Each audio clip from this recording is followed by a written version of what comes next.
The summer of stencils continues with a brand new type of stencil that I just knew I had to try.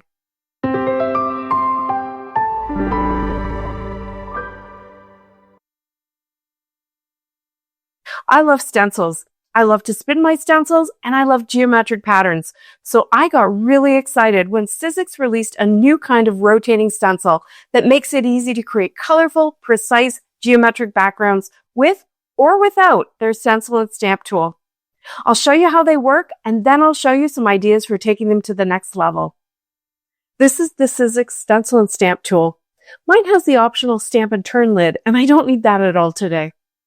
That grid is a piece of sticky paper that holds your cardstock in place while you're stenciling, and these new rotating stencils use the two pegs at the edge of the tool to ensure absolute precise placement of the stencils. They have two holes on all four sides. I've got the GeoBlock stencil in the first position over my cardstock, and I have to say, I think they could do a better job of designing this grid paper so that it tells you where to put panels both for stenciling and for stamp turning. And maybe they've done that already. I'm still working through my first pack of sticky paper that I bought ages ago.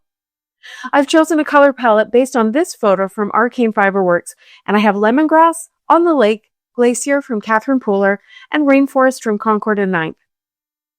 So for this first one, I'm just going to do it as they show you on the packaging. One color per rotation.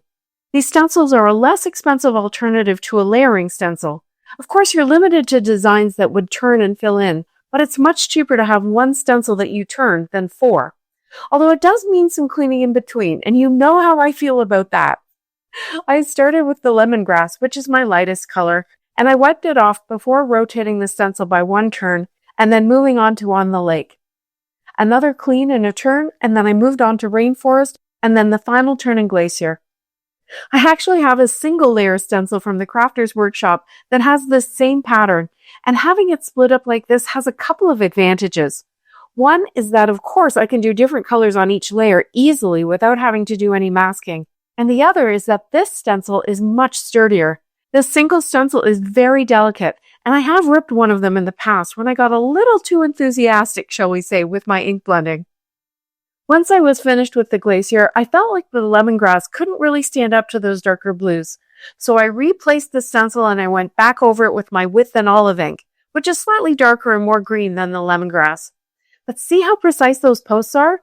My stencil went exactly back in place and there's no shifting at all. I know I'm going to do a bunch of these today, so before I moved my cardstock, I used a Sharpie to mark the positioning of my panel. To finish this card, I kept it very simple so the pattern could really be the focus. I added a simple stamped sentiment strip from Julie Hickey and some honey gold dots cut from the Memory Box Bubble Dots cover plate die. One of the things I love about this pattern is the almost 3D illusion you get from it, but I find that the illusion is stronger when the pattern is more tone on tone. So I created some cardstock with the With and Olive ink. I've got lots of texture on this because clearly my ink pad is pretty dry, and while I was waiting to see if it would smooth out as it dried, I took a second to refill the ink pad. If you're like me and you love to ink blend either with or without stencils or create colored cardstock with your inks, you're definitely going to want to invest in ink refills, at least for your favorite colors. Now this is still pretty textured looking, but it's not quite dry yet either, so I figured I would risk it and move ahead with the ink blending. And if the background ends up a little less than perfectly smooth, it'll just add some interest, right? Right? I think for this one, I just used two of the blues, the On the Lake and the Glacier, but I alternated them so that each kind of set of 4 squares would have 2 of each color in the alternate corners.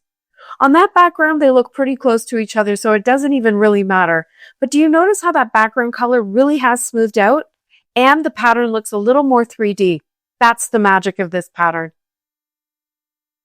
Another thing you can do with this is use more than one color on each rotation. I started with Glacier in the bottom left, On the Lake kind of in the center, and then the With and Olive at the top right corner. Then I cleaned the stencil and I blended the same way on all of the other rotations. But these shapes are far enough apart that you could also do a different color on each square and build up a whole rainbow if you wanted to. Here's a look at the third panel, and I do think that more monochrome look also helps with the 3D look of the pattern. I combined these two panels for my next card, and I used that more solid tone-on-tone strip as a ground for my white Concord and Night Thinking of You die cut. I feel like I've still got some possibilities I want to try out with this one, and I know you'll be seeing more of it. With these colors, it's great for masculine cards, but I think it has a lot more potential, so as I say, stay tuned. Now here's my next color combination. I chose Concord and Ninth Dragon Fruit and Catherine's Sweetheart, Succulent, and Eucalyptus. And this is the Candy Kitsch stencil.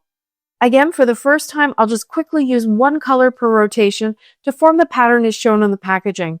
And again, these shapes are far enough apart that you could do a different color on each one. For the next rotation, I use Succulent. Again, I want my colors to alternate, and I guess I could have turned twice and done the dark pink without having to clean the stencil before moving back and doing rotations 2 and 4 in the greens, if you know what I mean. It means a little more keeping track of things, but there's only 4 rotations and colors, so it can't be that hard. When I moved into the dragon fruit, I noticed that my little Altenew brush is pretty saturated and it probably needs a good cleaning. So that's a perfect opportunity to pull out one of these new Waffle flower background blending brushes to give it a try. They're kind of chunky looking and I wasn't totally convinced it was going to be very comfortable to blend with, but I was really pleasantly surprised. I really enjoyed it. Now I only bought one pack of 4 of these brushes, so dragon fruit is a good color for me to use for one of them since I use this color a lot. And then next, when I had used the eucalyptus and lifted up the stencil, I felt like it was a total mismatch for the succulent, which is a little less yellowy brown in tone. So I just grabbed my grass skirt ink and I put the stencil back in place and went over it again to just kind of cool off the tone a little bit. Oh, I like that much better. It's more of a garden green now, I think. To take this up a notch, I pulled out this other rotating stencil. This one's called Retro Vibe, which I think is totally appropriate since it reminds me of our kitchen wallpaper back in the 70s. It has a few different little motifs, and I decided to use this little 4-leaf image on this pattern. I masked it off just to be extra cautious, but you'll see later it's really not necessary. I filled in these little petals all over my panel using spruce ink, and I love how they kind of linked up and created a lattice effect on the patterns.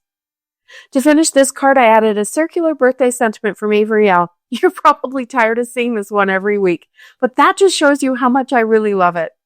I popped it up over a dragon fruit circle cut with a Stampin' Up! Circle die with a fun edge detail, and I added tiny gold dots to the centers of each of the petals. Now it seemed to me that since this stencil has quarter circles, I should be able to create full circles, right? I started with the eucalyptus and grass skirt combo since my stencil still had that ink on it. And then I wiped it off and shifted the stencil.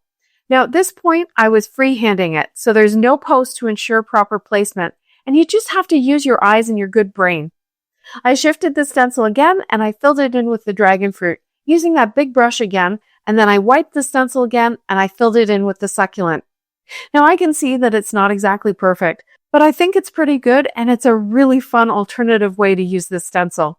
I opted for camouflage to kind of distract from those little imperfections, and I put another one of those little retro vibe motifs in the center of each circle.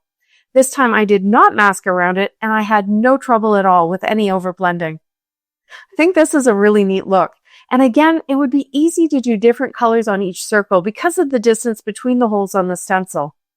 And since I was experimenting anyway, I decided to try filling in the diamond spaces in between the circles with that same 4-petal shape thing from the previous card. Sometimes I just don't know when to stop, but when something fills a space so perfectly, it's hard to leave it empty. I filled it in right over to the edge beyond the circles, and I made use of that when I finished the card. I turned my panel so that the edge of the pattern was on the right side, but it could have been on the top or the bottom. Or I could have cut my square from more of the center of the panel so I didn't have that edge. I finished with a new Concord and Ninth Thanks die cut in spruce with a white shadow layer behind to help it stand out. These bigger gold dots are cut with Gina K's Lots of Dots dies. Again, I'm seeing a lot more possibilities and ideas for this. The third stencil is called Flower Power, and I had a vision for this one. I thought I could fill this whole thing in with red and then use one of the little motifs from the Retro Vibe stencil to create poinsettias and make kind of a modern Christmas card. But that center looked awful. So I had to pivot and I chose another color combination to help inspire me. It's dramatic and very autumnal, I think. I grabbed Sauna, Rouge, Mandarin Spice, and Hoodie. And I started by doing what I did earlier. I blended my colors diagonally across the whole stencil. But this time, instead of cleaning the stencil and making sure that the sauna was always on the top left of the panel, I blended the ink so that the colors were always on the same place on the stencil. And that means the colors are rotating on the cardstock. I think you can see what I mean. When I finished, I grabbed another stencil that had a solid dot and I filled in the center of each flower with that. So it's also possible to combine these patterns and stencils with pretty much any stencil you already have, especially ones with shapes in about the same scale. To finish this card, I trimmed the panel and I used the Waffle flower piercing panel die. I love how it gives a bit of a stitched look. I added little scalloped and pierced circles from a Poppy Stamps Flourishes die set, and I popped up 3 little thank yous from Altenew's Bold Sentiments. I used some yellow gems for some sparkle. Now I debated a bit whether to even show you this next attempt, which was another shifting idea. I thought rather than making 4-petal flowers, I could make leaves, rows of leaves. I didn't get it quite right.